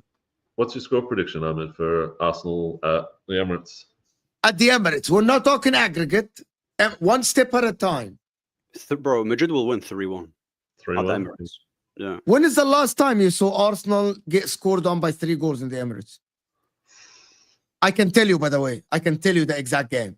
Yeah, Madrid will score 3 goals. Manchester City, 2 years ago. I was gonna say, yeah. 2 years ago. Yeah, it's the last time that someone went to the Emirates and scored. But by the SG, I appreciate you. But that is why when I mentioned the physicality, I mentioned Thomas Partey and Declan Rice, right? We're not talking. What? Yeah, Ahmed, what is wrong with you? Bro, physical, that's crazy. Wallahi, Ahmed, it is part of the game. It's crazy. Yeah, Habibi, the word physicality means speed, means duels, means long balls. Like means tackles, dispossession. There are a lot of stuff in the game. It's not about weightlifting, Ahmed. Wallahi, football. There's a lot. I was. By the way, the word you remember Kanté was so physical as a DM. You cannot compare Kante's physicality to Rice's physicality. Mo, you know what? I was wrong about the brain development. Kante is an elite ball winner who could actually, and who was actually good enough on the ball. Like Kante is only known for, he's only good at tackling. But did Rice do something to you, Ahmed, in like a young bro? No. He didn't do anything. He didn't do anything because I said the same thing about West Ham. Like you guys overrate him. You guys overrate him massively. Like there's nothing about. Like I've seen this guy come across Bayern Munich and get run around by Goretzka, and he's also got physicality too. So. Saying that he's got physicality, okay, cool. He can have the physicality, yeah, but does that mean he's going to get into that Madrid team? Like Valverde has that. Would Ahmed, would you take Declan Rice in the Manchester United midfield? No, he doesn't go into our team. I swear. I swear to Okay. you. I swear. Okay. So Max, Honestly. Max, I think I don't need It's to just say nothing it's just an English. It's just because he's English. That's why he's English. That's He's a why really good player. they I'll rate say, him. I'll say it again. I'll say it again. I was. We're wrong. not gonna I think it'll be Dayo, 2-1, can by we the not way. go? Can we not go to the Declan Rice? No, no, no, think no, it'll no, be no, no, 2-1. no. That's not what No. I'm doing. I never I think said it'll that. be 2-1, by the No, way. Ahmed have done it Emirates. many times. I Yeah. just said 2-1. I just said I was wrong about the 2-1, brain development okay. at 25. I assumed he was 25 years old. For some people, it might be 50. For the brain development to be fully functional. So I was wrong. Dayo, have some shame and decorum. I Can was you? wrong. I was wrong. Dayo, you know, But Ahmed, he is, can't debunk what I said. So yeah. Ahmed is your younger brother, so There's certain things that when you say them, right? When people say them, I'm just like, okay. I'm actually gonna have this conversation, but before I do have this conversation, guys, listen to Luke and hit that like button, people. Let's get to 300 likes. We still have over 500 people here. We're almost at 200 and then 300. Hit that like button. Thank you, Luke, so much for always reminding people to like the video. I don't like Arsenal, but my Norwegian bias for Odegaard, of course. Ahmed, how can Arsenal get a result against Real Madrid? You're the coach. How would I beat Madrid? Yeah, you're the coach. Honestly, if I had the Arsenal players and I had to come up with a plan on how to beat Madrid, I would just say, don't concede in it. Try not to concede. And how can they do this? Play for penalties. Play for penalties, I would say. No. At the Emirates. So How can is the Arsenal first game in the get a Emirates? result? Is the Yes. first game in? Yeah. Yes. Yeah. Keep it. Honestly, I would try and go all out. Go. You can go all out. Go all out because All they need the out. result. Because They get destroyed. try and go all out. They'll get Outscore them. Yeah. destroyed. Try and outscore them. I think you're Go on. crazy. They'll get All destroyed. out. Because in the Bernabeu, yeah, they've got no Bro, chance. do you know even if they have Gabriel and they go all out, you might get destroyed. Yeah. Well, Even there's if they no- have Gabriel. Are you serious? You're Bro, telling like, what- Arsenal to go out. Bro, How they is can this- they can either go all out or they can either park it, yeah, and try hit them on the brink. But anything that they try and do, like you say, oh, how can you beat them? I'm telling you, yeah, in cup competitions, we've seen Arsenal lose to a team in United, yeah, that Dyer thought that we're going to beat, they was going to beat us, yeah, with 10 men. Like there isn't a way how they can win. I swear to you, if I was the manager, I'll just be like, bro, I'll just make dua, honestly. Just make prayers. What's the best approach for Arsenal in this game? Guys, bear with me. No one interject, please. What's the best approach for Arsenal? Go all out? Keep it steady, innit? Keep it steady. That's it. Try and man mark Vinny and Mbappe. Don't give them space on the counter attack, and just keep it steady, innit? Play for that draw. Keep it 0-0, 1-1. That's it. Just man mark their wingers, yeah, if they can. But we have to really it. go with a lead to the Bernabeu. We can't expect to go there to the Bernabeu and get anything more than a. So exactly. So that means in the Emirates, what can you do if you've got? So we've both established that they've got no chance in the Bernabeu. What can they do in that game? Let's say they score bare goals in the Bernabeu, right? Let's say they score bare 3-0, they beat you. Okay, but you can't just play park the bus and defend it in your own ground because they'll outscore you. So that's why I said try and go all out, maximize the scoreline, and maybe you can go for pens. But ideally, yeah, I don't see any method of beating them, especially in that competition over 2 legs. I don't see it. Like, So we've got 0% chance in your book, right? 0%. Yeah. 0%. It's the same analysis of when I made about the PSG and Liverpool. Like Liverpool, that's why I said PSG will win, because I saw how they played, how they controlled the game, and then lack of finishing, they could have scored way more goals. I'm looking at Madrid's weapons and Arsenal's deficiencies. I don't see it. Objectively speaking, Madrid have no deficiencies. lead the They win on count? penalties, by the way, but okay. But Moreno will not start, Blaze. Objectively, it will be Trossard, Martinelli, and Saka. With But Partey, Moreno's one of the Odegaard. only players we've got that's ever played at the Bernabeu before. Like, I think he'll But probably. I don't will think he start. should start, Martin. Wallah. So what's your solution, Mo, and everyone? What's everyone's like? So you've got the Emirates. You guys are the manager. Like, what are you gonna like do against Madrid? Like, Well, you should do what we did. You have to really concentrate on their weak points, and their weak points. and do you think they have the concentration levels to be doing that? No, And but be the thing about perfect? Arsenal, Ahmed, is Arsenal are really hard to score against. You can't have this conversation with Ahmed because he's talking like he's They're really hard to score against. Arsenal, they are. Mention the top 3 teams this season that have the best defense so far. In like the top 3 teams. Mention the top 3 teams. Inter are defensively very sound. Atletico Madrid are defensively I sound. said in the Premier League, Atletico don't play in the Premier League. Listen to what I'm saying. Arsenal are top, Liverpool are I'd second. like you to. Why are you talking about the Premier League though? Like the Premier League, yeah, the league is on its loss. I'm going somewhere with this, right? You're talking about weaknesses of both teams, and I'm saying in the Premier League, Arsenal is one of the top 3 teams with the best defensive record right now in how they defend and how we play. We may not be scoring a lot of goals, but we're really hard to break down. Now, if you go to the La Liga, what are the 3 top teams with the best defensive record there? You got Atletico Madrid. Pretty sure Barcelona are up there as well. Yeah, and another team that I'm not sure. I don't know what Madrid's. Madrid is not up there with them. So my point is, Madrid does have and Madrid face better quality of players and teams. Just saying. In the attack, I don't take it away from Madrid. Madrid has a better attack than we do, for sure. If our defense can hold them down and we can score from where our strengths are, that's all you need to do. And in the cup competition, all you need to do is play to your strength. If you can score a couple of goals at the Emirates, which is not impossible to do, again, according to history, because it's always about, oh, you've never been there before. The only time Arsenal has ever made it to the Champions League final, I say it again, was we beat Madrid on the way to the final, and we beat them at the Bernabeu. Can I say this about Real Madrid? We drew at home and we beat them at the Bernabeu 1-0. So let's not come here and make it sound like people have not beat them before. Valencia, when we've seen Arsenal struggle, it's against teams that will sit back and do a mid-block or a low block against us, and Real Madrid will not show us that respect. And I think that'll give us the opportunity to play through them because they won't be ready for our attacking play that is actually quite good when you don't stack the box. We're quite fluent, but we just come up against that all the time against teams like that just want to defend it out and counter against us. I don't think Real Madrid will do that. They won't give us Madrid is a better squad, definitely. But they won't let you play that tiki-taka around the box. Yeah, which is what Arsenal don't have to do in this game at all. All what Arsenal have to do is approach this game as they are approaching City games or Liverpool games. Yeah. A game where, like, once we lose the ball, we're defending with the 11 players, not in the box, but outside the box, doubling on the wingers. Once we dispossess Real Madrid, couple of passes, we get Saka behind, we get Martinelli to run against Lucas Vazquez or something, and they have to take their chances. So and I promise you, like Man City. In this game, they might approach it. But, however, Real Madrid are different than Man City.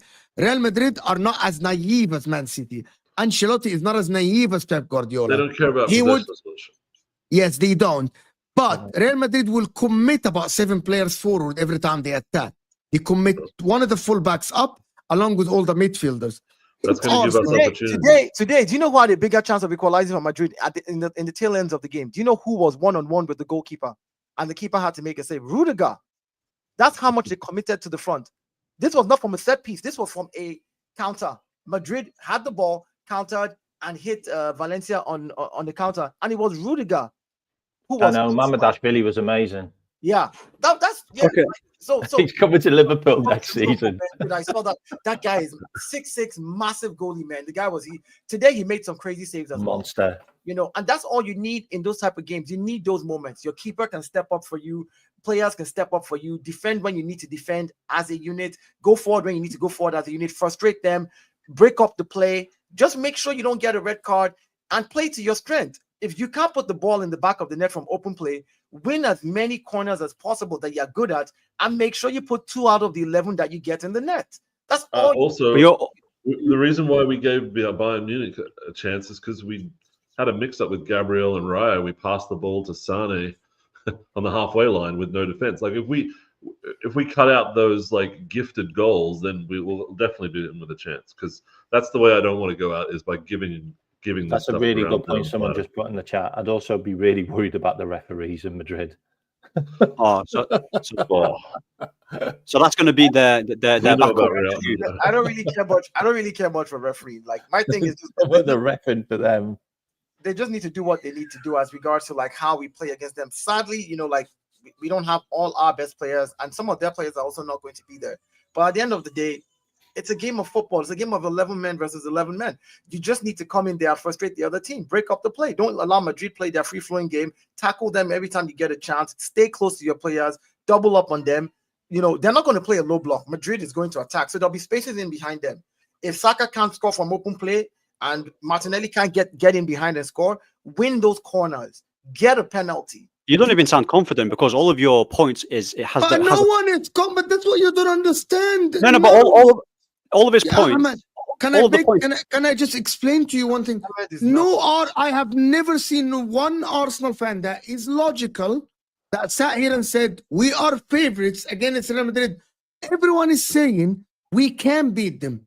It's not a 0%. We have a chance. We should go to this game trying to win. What's it based on? Like that's what I'm trying to understand because but the problem is more after question. More after question. He said is if. Hold on, stop. More after question. The question again was, if you are the manager, how would you set up and how would you play? And I'm saying this is how I would set up and play. You're not being confident. I'm answering a bloody question that was asked to me about what I think. Listen, stop again because your brain likes to go. All of it is if, by the way. You're not confident because you're not confident about Real Madrid. Forget the confidence. I'm not Madrid, right? They just won it last season. So I mentioned a stat, that they beat them back in the day. That means deep down they know they can get a result. But like I mentioned, notice how I made all the points about why Madrid will win the game and all of their what's it called qualities. Did you hear and everything that he's saying is everything's if we can contain them, if Saka can do this, if he can do that. Can you stop for a second again and listen? What was the question that Mo asked me, and what am I responding to? Because let your blockhead think for a second. I'm responding. You can't debunk anything. I'm not debunking diddly squat. I'm responding with an answer to Mo's question. Dio, if you were the manager of Arsenal, how would you play? And I said what I would do is because Madrid is not going to play a low block. I'm going to make sure that Saka drops in, and if he's unable to score from an open play to your strengths, which is we're good at corner kicks, win the penalties if you can, but play to your strengths whenever you get the opportunity in the Madrid half. Meanwhile, your other strength is what? Defensively. Make sure that you double up on them. Saka, drop back, help your right back. Martinelli, drop back, help your left back. Exactly.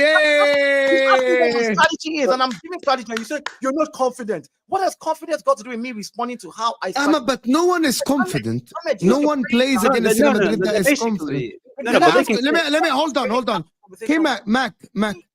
If you have your whole team full, let me just put a hypothetical that was very logical. If you have your whole team of the season fit, and you play the first leg at your ground, and the second leg you're gonna go away to Real Madrid, would you say you're favorites to go through? No. Very simple. No, because you got Real Madrid at their ground as their. Liverpool have Liverpool beaten Madrid as of recently? Yes, they did. 2-0 just this season. 2-0. Okay, and had they not been in the Champions League a lot more times yet than Arsenal? Yes. Okay. Real Madrid. Let me make the point. What is your point? Where are you going with it? Where are you going with this? I'm going this. That Liverpool have won the Champions League. Yes, they've won the Champions League. They've played in that competition much longer than Arsenal and reached much further in that competition. And they've also, Martin, let him land because I want to know where are you going with this. And they've also got better players. So him saying they've got no. So if a Liverpool fan said we have a chance against Madrid, I wouldn't downplay it too much. I would be like, okay, fair enough. You believe your team is good, but their team is good. Salah, Van Dijk, all these players, they've got players out there that bro, they've literally look what they did to Barcelona. Corner taken quickly. Like, but I think you missed the point. The point is there are people that say that Arsenal have zero chance against Real Madrid as this is like, with all due respect, this is like Bournemouth playing against Real Madrid with injuries. This is the second team in the league at the current moment. They play the first game at the Emirates. For me to sit here and say that Arsenal have no chance against Real Madrid would be disingenuous for me. Do I think Arsenal will go through? If you ask me straight, I would say no. I don't think Arsenal will go through. But should Arsenal play as they are not going through? Absolutely not. What is the best approach for this game for Arsenal is 1, 2, 3, 4. That means Arsenal have a chance. The problem with people that are saying Arsenal have no chance is that Arsenal have not been smashed for 2 years. 2 years. They haven't.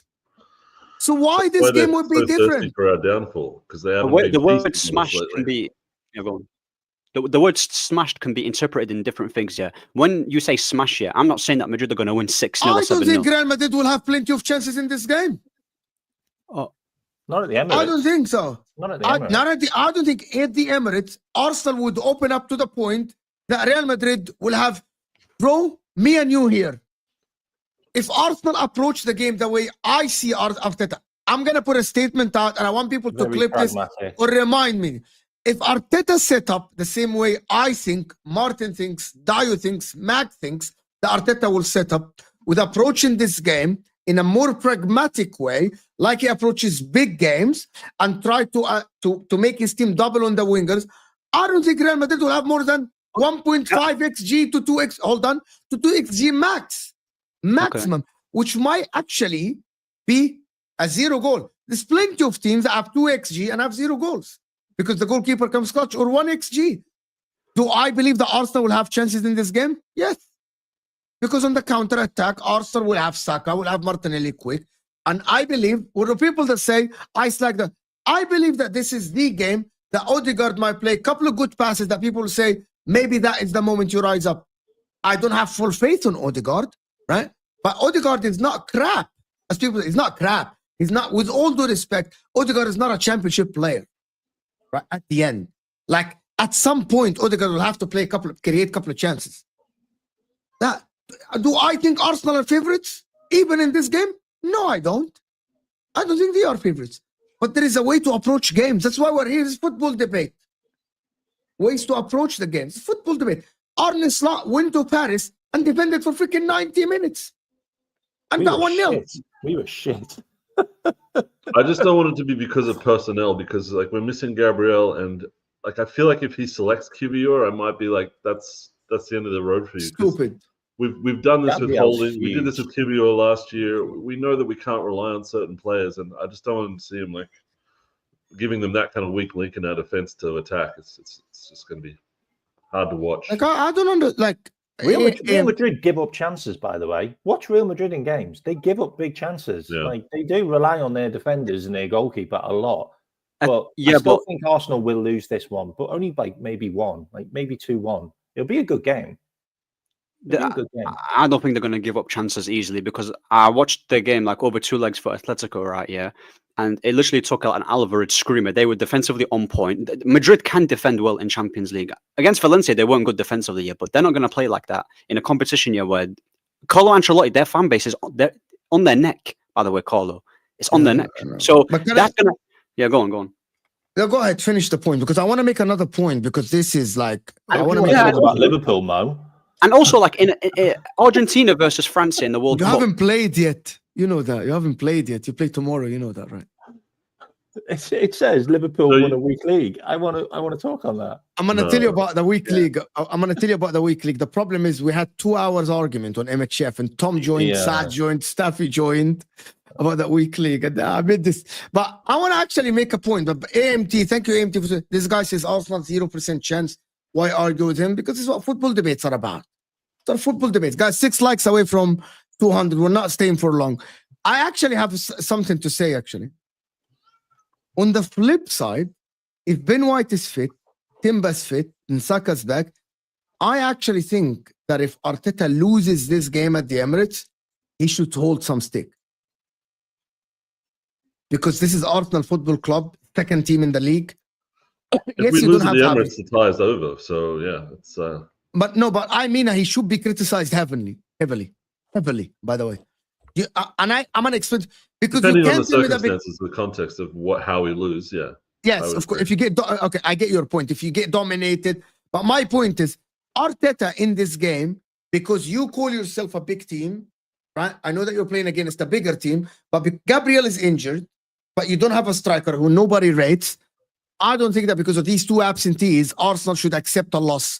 I think there should be a criticism to Arteta if he doesn't approach this the right way. For example, if he starts Kivior and he opens up and Kivior gets cooked, he should hold some corn. He should be criticized, because you want to call yourself a big coach or a good coach, and you have a 2nd-year experience in the Champions League. You should learn, and that is why we've been building up to for 5 years. Thank you. Like, if we want to be in this position, playing the biggest teams, you have to go with whatever you've got and you make the best of it, and make sure that you don't give an easy goal away or weak links to the opposition. And I want to see that. I want to see us being a mature team, learning from last year against Bayern in the quarterfinal, and bringing some game to Madrid that they're not ready for. And Arteta's very good at that. He's good at organizing us. He's made everyone think about set pieces in a different way in the entire Premier League. You know, they're all doing some kind of formation now where they're putting more into it. Real Madrid are just like a lazy team like that. They'll think, oh, we'll just win. We've got better players. Maybe that's one of the weaknesses that Ahmed was asking about. So Mo, can I ask this, like, as regards to the setup, if Arteta sets up the right way, if he plays Ben White, let's say, okay, let me give you the setup that I think he plays. I think he plays Miles Lewis-Skelly left back. I think he plays Ben White and Saliba in the middle, and then on the right play Timber, and then in the midfield play a double pivot of Rice and Partey, and then Odegaard, and then on the attack play Saka, Martinelli, and Leandro Trossard down the middle. That's how I would set up if I were Mikel Arteta. Now my question is, if he sets up that way, do you think that team is, I mean, based off the players we have, that's who's available for us?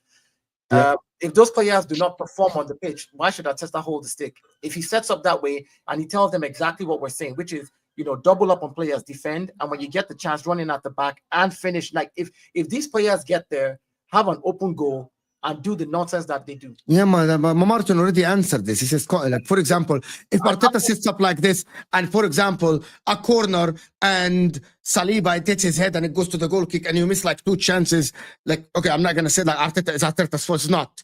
The players should have put the ball. But if you play the whole game, you don't create enough chances in the game, and you concede the majority of the play, he's going to have to hold stick.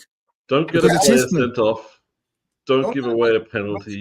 Don't give away like a stupid chances that make it easy. Like, just do the simple stuff right. Play the game like you're meant to be there, and not like you've already lost before you started the game. I don't like this approach from a lot of people that Arsenal have already lost the game. It's gonna defeat this mentality. Khalas, everyone that plays Real Madrid should be like, oh, we already lost, we shouldn't play. What if Aston Villa plays Real Madrid in the coming round? Should they give up and not even go, or just like sell the stadium to tourists because you enjoy the game and make more money over it? No, it's football. Well, that's the irony. If we beat Real Madrid and we get PSG, people will say the same stuff about PSG is going to wipe the floor of this. And then if we beat PSG, then we've got Barca or Bayern again. They'll be like, yeah, you got no chance against us. I want Arsenal to go through because I want the easier team in the final. I want Real Madrid to get knocked out, and if Arsenal reach the final, yeah, of course, we'll see. We're gonna smack Bayern Munich, and you're gonna see this. I'll tell you what I want, but I want to see that. Laugh. I want Arsenal to win. I want Aston Villa to win, and then I want Emery to knock Arsenal out. You jerk. Oh, you would love the world to burn. You would love to see the world burn. Why are you would love to see the world burn. Oh my God. Why? He hates us since 1989, Dio. Sorry, I've been waiting for that one. Let me ask you a question. How did your mind conjure this kind of evil? That's just evil. Like me thinking about it, right? I just thought about everything you said, and I'm literally turning red in my brain. Like, no, like I was upset at what you said. You would rather get knocked up by Real Madrid than that scenario. Like, do you know how angry I literally just got angry right now, and I thought about it, like, but that's not what's going to happen. There, calm down. Like that stuff just, that is going to be bad. That would be weird, bro. Emery's got to go to PSG, his old team anyway, so he's already got to do one of those like retribution jobs on them. So we'll see if that happens. Who's your favorite for the competition, Ahmed? I think. Give me 1, 2, 3. I think Barca will win it. All right. Who's your favorite, Martin? At the moment, I feel like it's PSG for some reason, but I don't know why. Dio? Yeah. And don't say Arsenal, please. Why not? Because I'm going to tell you why. Yeah, Habibi, okay, that's the dream. That's what you want. But I want the objective answer. Okay, I thought you said, who do I want? That's what I'm saying. No, who's your favorites? Who do you think is going to win? Who do I think is going to win? The president, I think Barcelona wins this Champions League this year. That's what I think. All right. Mac? I was going to say Inter Milan, but after tonight, mate. Bro, Bayern don't have anyone, bro. PSG. PSG. Kane will dive for a penalty. You know, guys, Barcelona are drawing at home against Real Betis. The reason why I say PSG is because they're the only team that can rest everybody. You know they're going to celebrate this weekend, right? Yeah. You know, they're going to win the league this weekend. Just rest everybody. PSG winning it will be absolutely funny, though. Like, play a fully fit team every single game in the Champions League from now. Imagine if PSG win it, Mbappe left PSG to win Champions League, and then PSG win Champions League. Wallahi, I'd laugh. I'll be so. You know, the funniest thing would be PSG play in Real Madrid in the final, which cannot happen because they're one side, and Mbappe being beat by Ousmane Dembele, Barcola, Desiree Doué. I think that would be the biggest slap on They can Mbappe's play face. if they beat us and PSG He was the person that signed them. Yeah. To be honest with you, that would be absolutely hilarious. Or his mum did. That would be hilarious. Betis is doing very well here. Anthony is I actually think we will win it. Inter. Yeah. No, your time is No, zero chance. Zero. I'm going to tell you why. We're the strongest team defensively in the That would be in the competition, final. and no one knows how to play against us because we set up completely different. I'll tell you what, there's no team in the history of the sport that have done what Inter are doing right now. We are no. We have the highest percent of possession in the league and the lowest of all the teams remaining in the Champions League. But you have you ever seen a team like this? Mo, I told you there was two teams that I didn't want to get in the Champions League, and it was Inter Milan and PSG. Okay, let me okay. By the way, guys, W is for the chat for my guy Hamoud for the 250 piece. That is a generous donation for the channel, Hamoud. Thank you all the way from the Emirates. I really appreciate you, Hamoud. W's guys for Hamoud in the chat, guys. Appreciate him so much. Footy Judge Mo, I have a small request. Let's take a moment of silence to remember all the brothers and sisters who've lost in Gaza. For everyone listening, please keep the children and their families affected in your thoughts and prayers. Always, absolutely, always. That has always been the case. I'll take a moment and just remember them, all of them. They're all shuhada. They're all, inshallah, in the Jannah. Inshallah, Hamoud. Thank you so much for the support. We'll always keep them in your dua, of course, people. If you are making any prayer or anything, always keep them in your dua. Of course, we all do that. Thank you, Hamoud, so much for this. I mean, big donation, and wallahi, thank you so much. I'm humbled. I'll make sure to make dua even more. But we do. Thank you so much, Hamoud, for the super chat. Really appreciate you.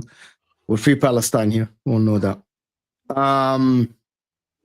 But listen, we come to the end of the stream. I know Martin has to go to the stream. Ahmed has to go. Martin has to go back to his celebrity lifestyle. So I know his chauffeur is waiting for him outside. I'm going to go to the Hassam stream. It's like we have injuries too. The pressure is still the same. They have a lot of injuries. You guys know that, right? Okay. Yeah, they have a lot of injuries, tons. But they're Madrid. They have a lot of Champions Leagues. Yeah, they're Madrid. Like I they have injuries. They're Madrid. I don't want to hear no injuries. Bullshit. This is why we can't play them like just because they have injuries. No, you can't look at Madrid that way. You can't. It's not. I mean, this is the biggest club in the world. Let's call it spade a spade. It doesn't matter just because you support another club. This is the biggest club in the world. So anybody who there's no club in England, not Liverpool, not Manchester United, not City, that are as big as Madrid worldwide. So let's call it spade a spade, man, and stop this. Injuries or not, Madrid is Madrid, and so we just have to go there and do what we need to do at the Emirates. Because at the Bernabeu, we're going to show people who Arsenal are. If we're going to pretend to be a big team, we have to act like a big team. That's it. That's something like we just have to do what we have to do. Find out it's 90 minutes and some of you just making sure that if you're taking the lead, you're keeping that lead. It's really hard against a team like Madrid, but it is what it is. We saw it done today. So let's not feel like it can't be done. My thing is just we need to set up right, and we need to just play with the right drive. That's it. Yeah, big up everybody. Thank you so much for everyone supporting the channel. Appreciate you guys. K-Mac channel in the description. He's doing very consistent lately shows. AA United on TikTok and Instagram and Twitter. K-Mac is giving me nightmares now about this Unai Emery thing. Ahmed, Tuesday after the game you're here. Dayo, Tuesday after the game you're here. We have Igal as well. What time? It's gonna be after the game by 1 hour. Oh my God, I'm just thinking Emery. That's all I'm thinking now. Like I'm not even worried about the Madrid game anymore. I'm like, we'll beat Madrid and then we'll face after the game by 1 hour. We're here. Inter is gonna play. I'm not doing a watch along actually in that game. Inter game. They're idiots. They made the two games. So anyway, we'll see you guys on Osam's channel. Stay here. Don't go anywhere. We're out of here. Don't go anywhere. See you guys there. See you later. Big up.